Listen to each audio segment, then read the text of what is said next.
Hello friends, welcome to my channel. আজ আমরা দু রকম আইটেম নিয়ে হাজির হয়ে গেছি আপনাদের কাছে শেয়ার করব বলে। তো দেখতেই পাচ্ছেন আমরা এগুলো ভালোভাবে কেটে ধুয়ে রেখে দিলাম। এরপর বাড়ির চাষের তেল দেখুন আগে থেকে খোসা ছাড়িয়ে ধুয়ে শুকিয়ে রেখে দিয়েছিলাম। এরপর কিছুটা 4 চামচ হবে নিলাম মিক্সিং জারেতে, দুটো লঙ্কা দিলাম, সামান্য জল দিয়ে এটাকে আমি পেস্ট বানিয়ে নেব।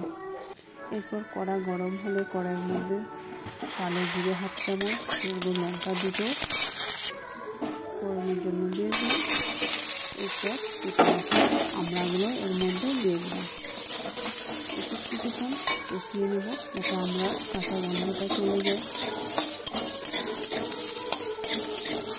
কিছুক্ষণ কষিয়ে নেওয়ার পরে স্বাদ মতো এখানে লবণ দিয়ে দিলাম।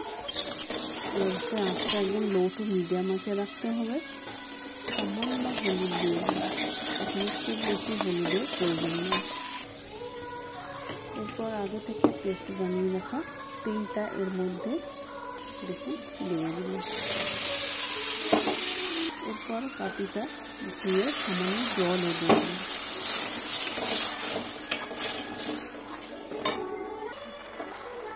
এরপর চিনি দিয়ে দিলাম এখানে স্বাদ অনুসারে।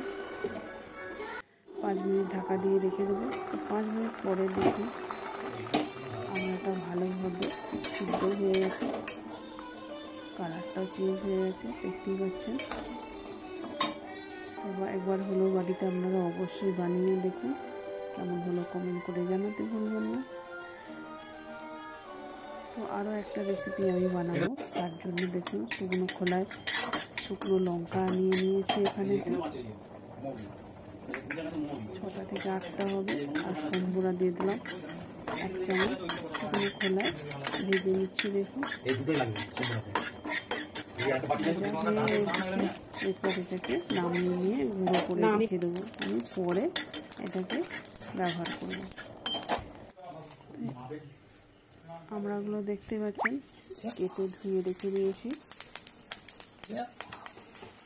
এরপর কড়াইতে সোমবুড়া, শুকনো লঙ্কা দিয়ে দিলাম, তেল দিয়ে দিলাম। ভালো মতো গরম হলে আমড়াগুলো এর মধ্যে দিয়ে দিলাম। স্বাদ মতো লবণ, হলুদ দিয়ে দিলাম 1 চামচ। আরও কিছুক্ষণ কষিয়ে নিলাম। এরপর এখানে আমি গুঁড়ো দিয়ে দিলাম। তাহলে আপনারা গুঁড়োর পরিবর্তে চিনিও দিয়ে দিতে পারেন। এরপর ঢাকা দিয়ে রেখে দেবো 10 মিনিট, যাতে ভালোভাবে সিদ্ধ হয়, মিষ্টিটা আমড়ার মধ্যে ঢুকে যায়।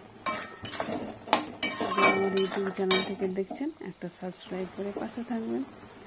দেখতে পাচ্ছেন আগে থেকে ভেজে রাখা মশলাটা এর মধ্যে দিয়ে দিলাম।